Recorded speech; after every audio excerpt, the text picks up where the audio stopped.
Coração essa noite. Aleluia. Saúde, amada igreja, com a santa paz do Senhor. Realmente eu tinha falado ao presbítero, passe para mim de 8h30, mas deixe Deus usar e trabalhar no culto, amém? Porque a direção é dele, o culto é para ele, não é isso? Abram as vossas Bíblias no Evangelho de Jesus, segundo Lucas escreveu, o capítulo 7, Lucas, capítulo 7, versículo 11.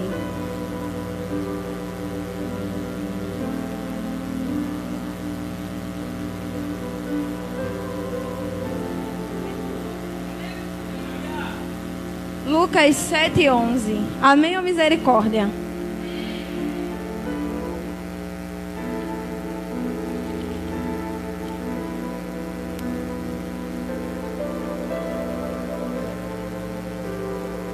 Que diz? Lucas capítulo 7, versículo 11, que diz: em dia subsequente, dirigia-se Jesus a uma cidade chamada Naim, e ia com ele e seus discípulos e numerosa multidão. Como se aproximasse da porta da cidade, eis que saiu o enterro do filho único de uma viúva, e grande multidão da cidade ia com ele. Vendo o Senhor, se compadeceu dela e disse: não chores. Chegou-se e tocou o esquife, parando os que conduziam, disse: jovem, eu te ordeno, levanta-te. Sentou-se o que estivera morto e passou a falar, e Jesus o restituiu à sua mãe.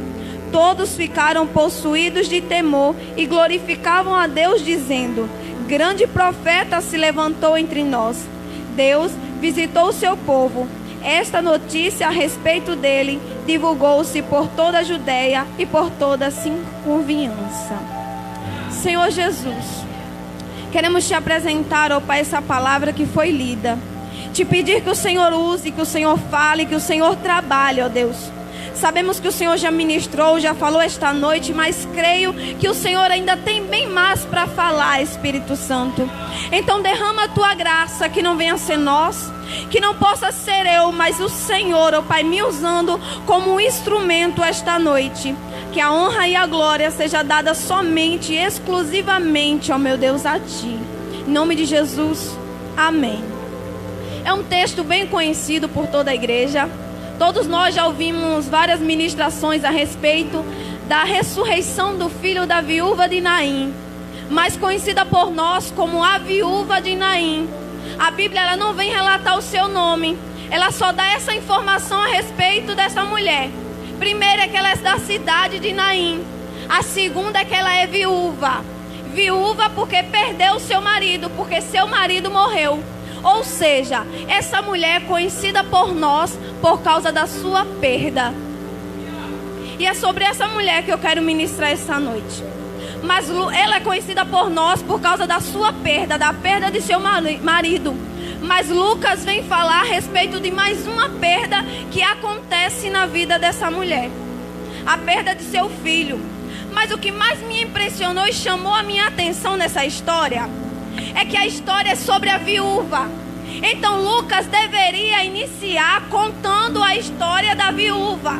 O certo era Lucas falar assim: um certo dia, uma viúva de Naim, sofrida, que perdeu seu filho. Mas não, Lucas inicia o texto dizendo: dirigia-se Jesus a uma cidade chamada Naim. Ou seja, a história é sobre a viúva, mas o principal e o foco principal daqui é sobre Jesus.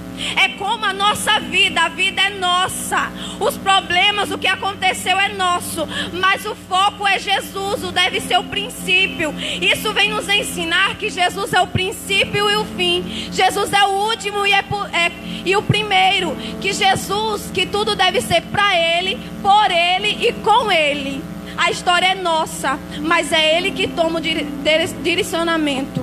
A história é nossa, mas Ele é que deve ser o centro. E assim Lucas começa a falar a respeito dessa mulher. O seu marido havia morrido, mas tinha lhe restado um único filho. E a Bíblia, ela prioriza isso. Filho único. A viúva não tinha 2 nem 3 filhos, ela tinha apenas um. Seu marido morreu e sobre o filho dela teria ficado toda a esperança. O marido da viúva morreu, mas sobre o filho teria ficado todo o conforto daquela situação. Meu marido está morto, mas eu tenho meu filho. A dor da perda foi grande, mas meu filho está aqui para me ajudar a consolar. Só que mais uma fatalidade acontece na vida dessa viúva. E o filho dela acaba morrendo. É aquela velha história, meus irmãos. Quando a gente pensa que as coisas não podem piorar, quando a gente pensa que as lutas não podem ficar maiores, a situação começa a mudar, a luta começa a crescer, a dificuldade começa a aumentar. E o que fazer num momento desse? A viúva, ela se vê tendo que passar pela mesma situação. A viúva, por um minuto, pensa que a história está se repetindo. Mesmo caminho, mesmo trajetório, primeiro com o marido, agora com o filho. Talvez na caminhada dessa viúva, quando ela estava indo para o enterro, era ela dizendo: nasci para ser uma derrotada, nasci para perder. Só que o texto, ele nos dá um detalhe, é que Jesus está chegando. Você pode glorificar a Deus nessa noite? Repita para o irmão que está do seu lado: Jesus está chegando. Cada passo que essa viúva dava dizia: nasci para ser uma derrotada, nasci para perder. Mas Jesus do outro lado estava dizendo: espera mais um pouquinho que eu estou chegando. Espera mais um pouquinho que eu vou fazer acontecer na tua vida. Ela dizendo: nasci para perder, Jesus é nada. Eu vou aí e vou ressuscitar teus sonhos. Eu vou chegar e vou ressuscitar o menino. E eu acho surpreendente isso. Jesus chega. Jesus está chegando, a viúva vendo, sendo empurrada pela dor, sendo empurrada pelo sofrimento. E o que fazer no momento desse? Eu fico me colocando no lugar dessa viúva. Está lá passando pelaquela dor, pelaquele sofrimento. Mas, irmão, se não fosse Jesus na nossa vida, se não fosse Ele para chegar com renovo, que não fosse Ele para chegar nas horas exatas, exclusivamente, porque o meu Jesus é assim. Porque Lucas vai falar e deixar bem claro que Jesus não sai da cidade de onde ele está e chega no enterro da viúva por acaso, por coincidência. O meu Jesus não trabalha com isso. O meu Jesus não trabalha com acaso. O meu Jesus não trabalha com coincidência. O meu Jesus trabalha com propósito. O meu Jesus chega na hora certa, no momento certo. Jesus já sai da cidade dizendo: eu vou até Naim. Eu vou até Naim. Eu vou chegar e vou mudar a história daquela viúva. Porque a dor dela parecia ser grande. Porque quando a gente está passando por certas lutas, só a gente sabe o que realmente a gente está sentindo. A dor é nossa. Ela estava cercada de uma multidão, mas só a viúva sabia o que realmente estava se passando dentro dela.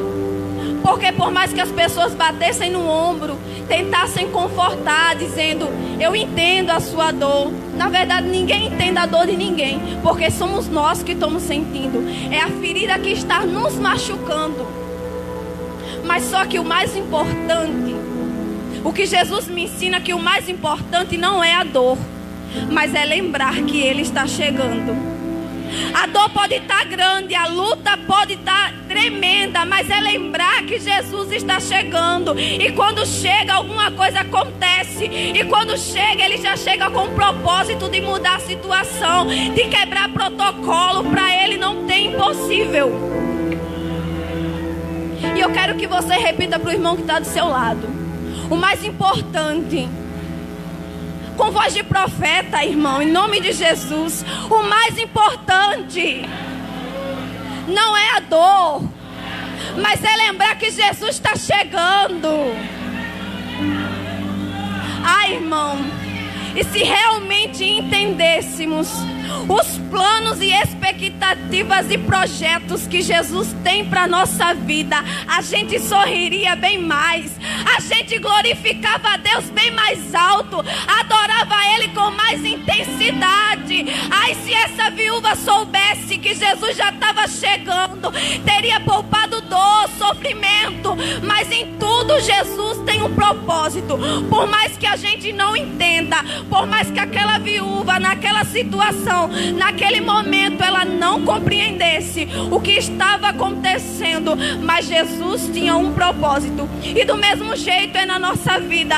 Mas a gente tem a mania de quando acontece, Deus sopra o vento, algo acontece, e a gente começa a murmuração, a reclamar, a questionar, a querer largar Deus, mas esquecendo que a vontade dele é boa, perfeita e agradável a todo momento. Se soubéssemos o que Deus tem planejado para nós, quais os nossos planos, a gente adoraria com mais intensidade, igreja. A gente clamaria a Ele bem mais. A gente não desistiria com facilidade. A gente não viveria uma vida medíocre, uma vida rasa. Ai, se a gente soubesse dos planos e expectativas que Jesus tem a respeito de nós. E lá vem a viúva, uma grande multidão.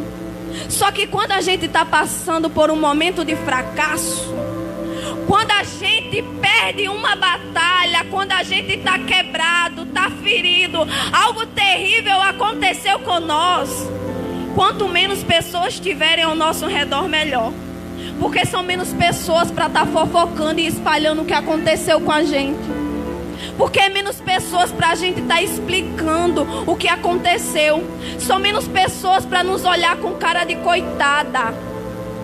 São menos pessoas para bater no nosso ombro e dizer: ah, eu te entendo. Por trás dizendo: vige, é cada luta que essa irmã passa. Quanto menos pessoas nesse momento, melhor. Pelo menos para nós é assim. Mas já está a viúva com uma grande multidão com ela, e lá vem Jesus com mais outra multidão. E essa viúva talvez tenha pensado: mais gente para ver o meu fracasso, mais gente para saber da minha vergonha, mais gente para saber que eu fracassei, que eu falhei. E quando todo mundo está sabendo, quando isso acontece, está um grupo sabendo, beleza, já resolvi aquela situação, mas lá vem Jesus com um monte de gente. Agora o boato se espalhou, a luta que eu estou enfrentando está todo mundo sabendo. E nesse momento dá uma vontade de se esconder, dá uma vontade de passar na rua e fingir que não conhece, de não falar, para não ter que estar se explicando. Porque a gente ama contar as nossas vitórias. É muito bom falar que estamos de posse de vitória, que ganhamos uma guerra, que recebemos uma bênção. Ah, mas quando é para falar que a causa não foi ganha, que a vitória não foi vencida, ah, como é difícil. E em meio a uma multidão, lá vem Jesus. A cena é a mulher com a grande multidão, lá vem Jesus com outra multidão. Então é muita gente. Se ela já tinha uma grande multidão com ela, Jesus lá vem com outra, é muita gente. Mas Lucas vai relatar que vendo-a Jesus, ou seja, em meio a um montão de gente, Jesus de cara identifica quem é a viúva.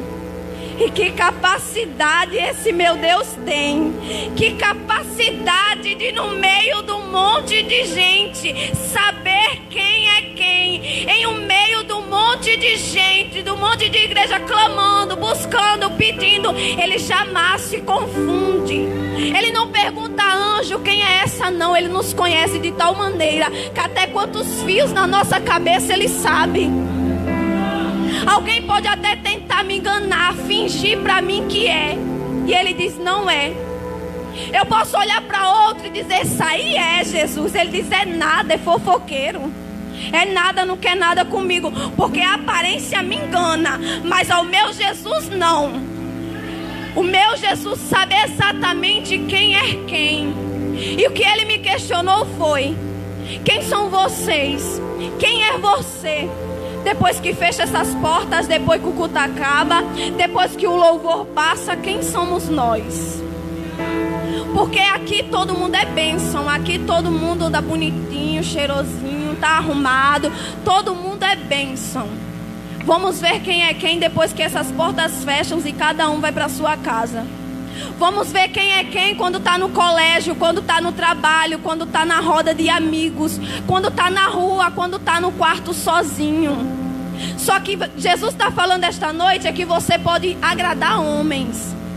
O homem pode olhar para você e dizer: isso aí é bênção, isso aí, ó, mulher de Deus. Mas a Jesus você não engana. Ou ao dono da igreja você não engana. Ele sabe exatamente quem é quem. Ele te vê aqui, mas também te vê em casa. Ele vê a igreja no coletivo, mas também ele conhece cada um no individual. E lá vem meu Jesus. Identifica de cara aquela mulher em meio a um montão de gente e sente íntima compaixão por ela. Ou seja, o meu Jesus, o nosso Jesus, sente íntima compaixão por essa mulher. E sentir íntima compaixão é se colocar literalmente no lugar dela.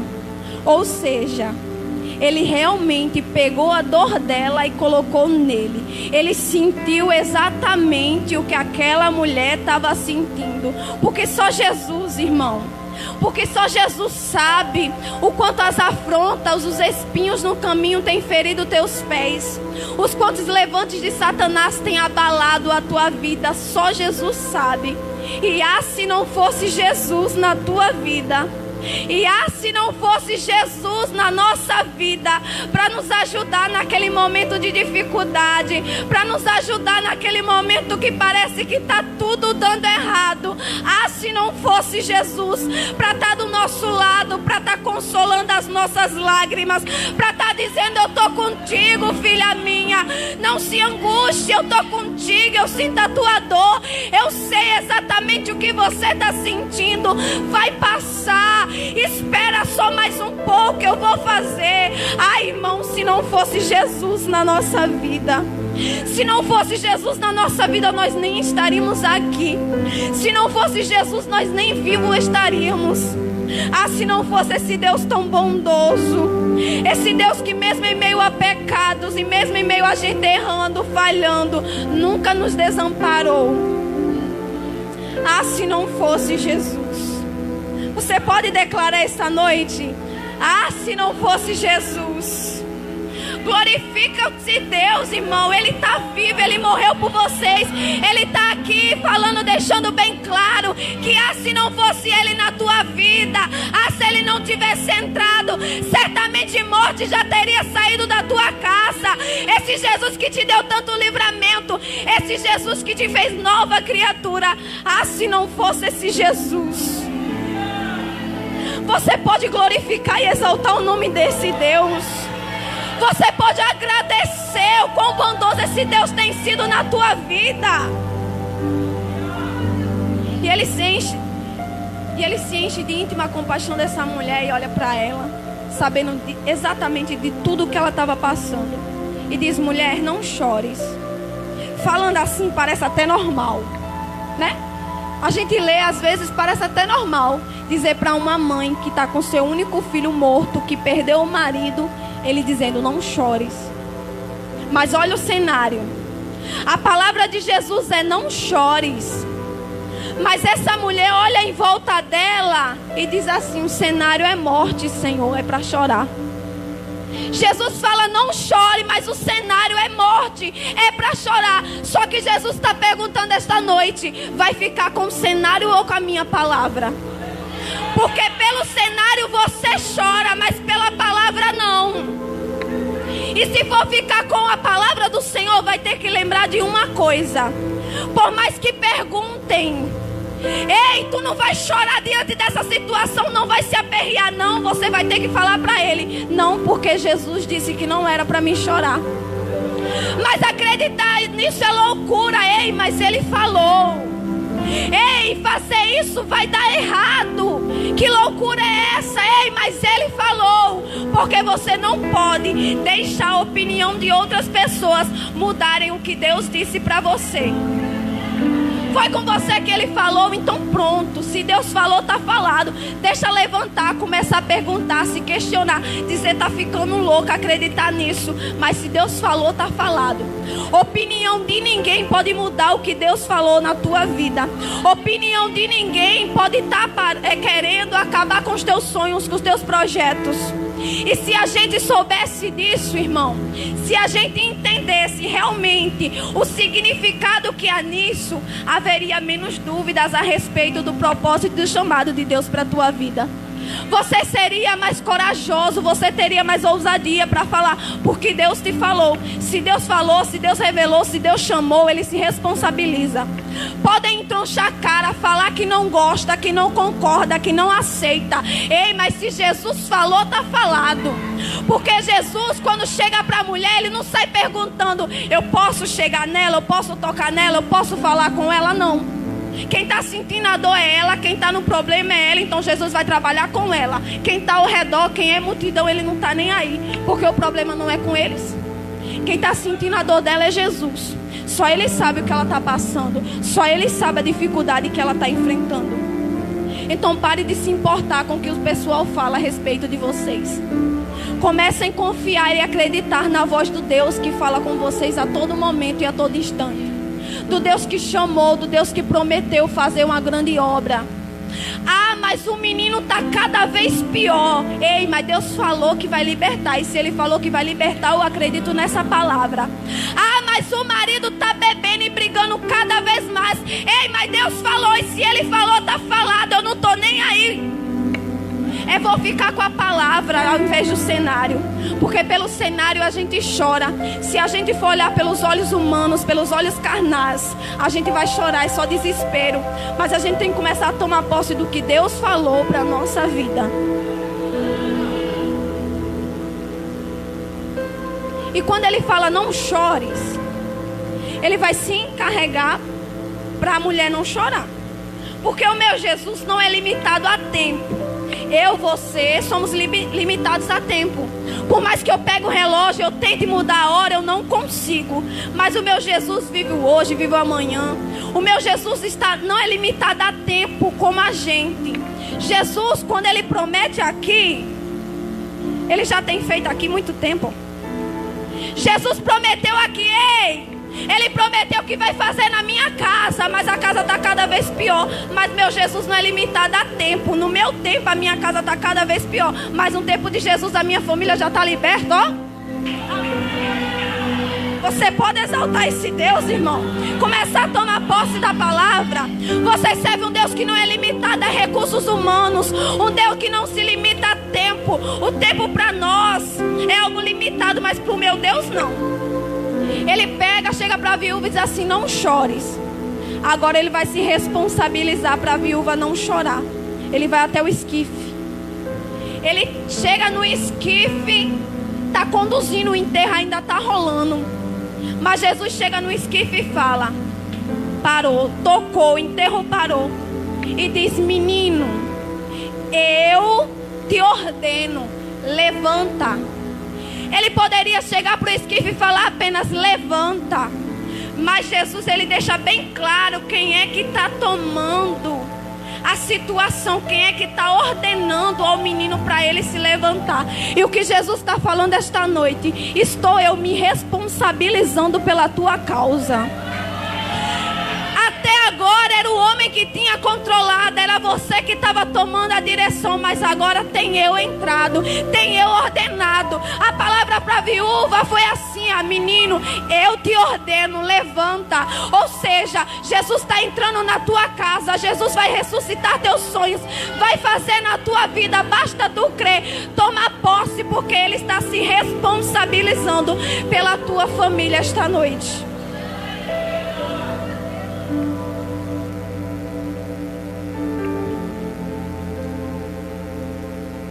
Vocês lembram que eu falei que na minha lógica, na nossa lógica, quanto mais gente tivesse, pior era. Pra gente, quanto menos gente souber do nosso fracasso, melhor é.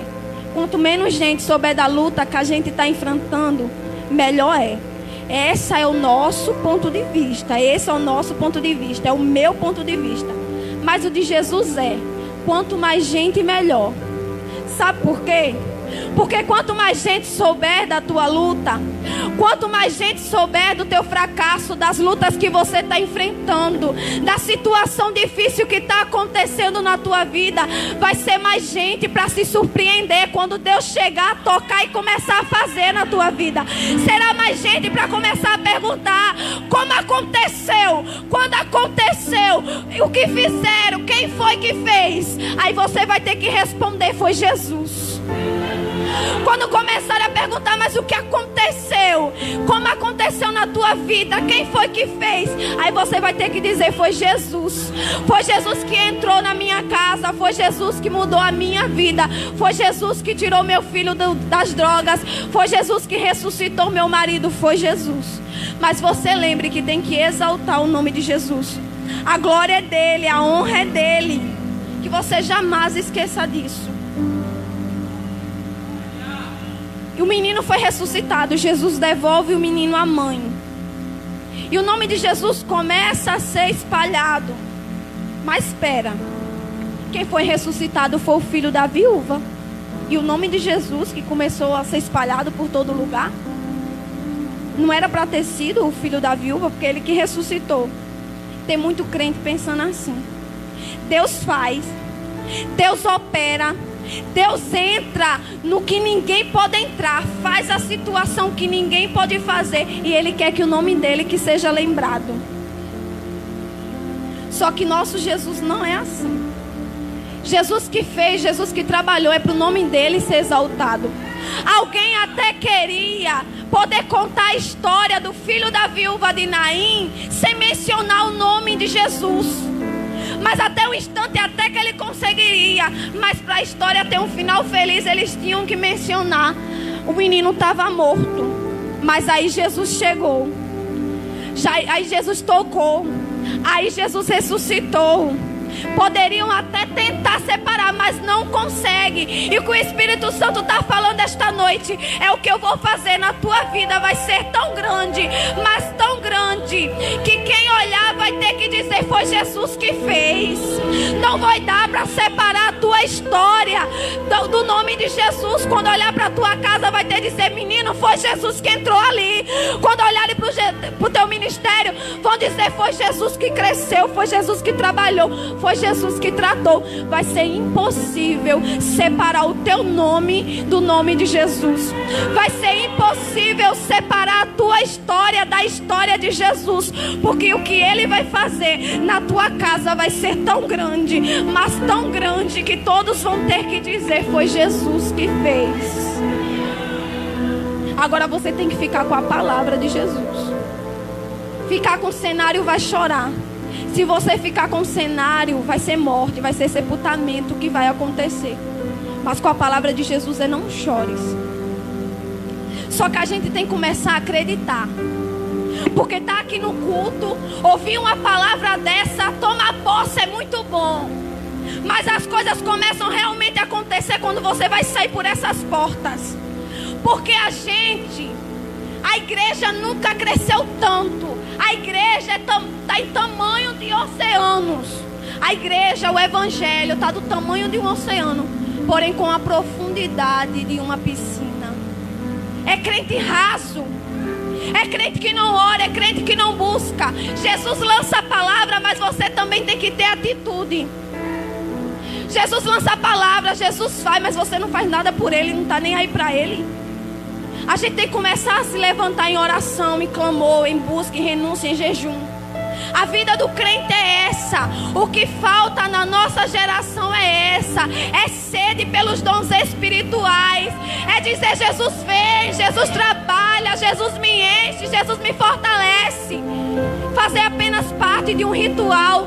Tá aqui na igreja na quinta, terça e domingo, apenas para seguir um protocolo, para seguir uma liturgia do culto, não vai mudar nada.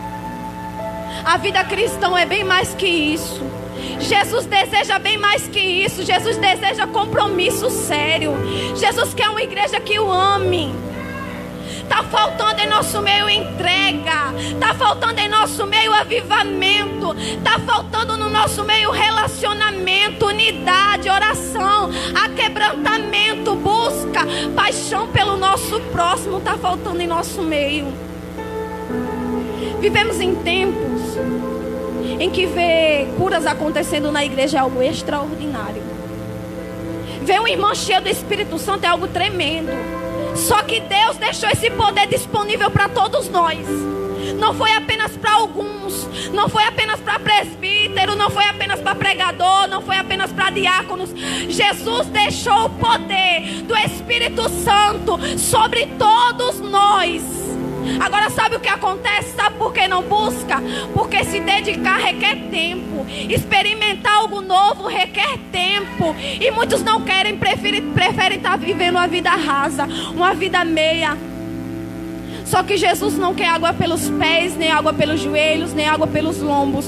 O que Jesus quer de nós são águas profundas, algo que nos encha, que a gente nos entregue a Ele de verdade.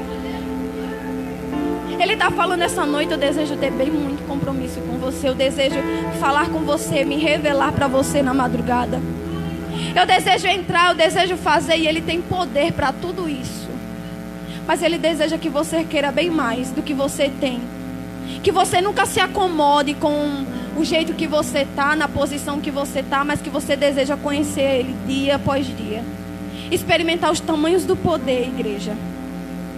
Você não tem noção do quão poderoso você é. Porque as lutas vêm, a vida vai passar e não é a gente. Não é as lutas que vão ficando mais fácil durante o tempo, não. Mas é a gente que vai ficando mais forte.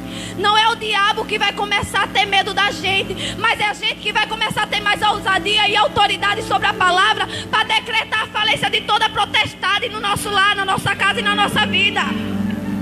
Agora tem que começar a querer algo novo, experimentar algo novo do Senhor. Viver só aqui na cadeira, chegar, seguir protocolo do culto, não dá certo. Cheguei, louvei. O nosso culto é o culto racional e nós temos que entender para fazer.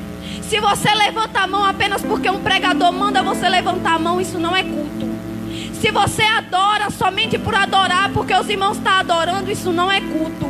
Culto é você presta o culto a Deus. Você faz um culto para Deus, não é para o homem. Não é Deus que faz culto para você, é você que vem fazer um culto para Ele. Então que começamos a levar essa palavra. Deus essa noite falou que vai fazer. Deus falou essa noite que vai operar, que vai entrar. E Ele vai fazer tudo isso na tua vida. Mas também é necessário que você mude de atitude.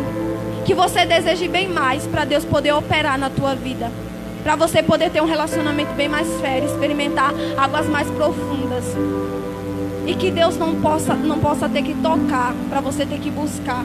Mas que você venha buscar antes dele fazer. E eu agradeço a oportunidade em nome de Jesus.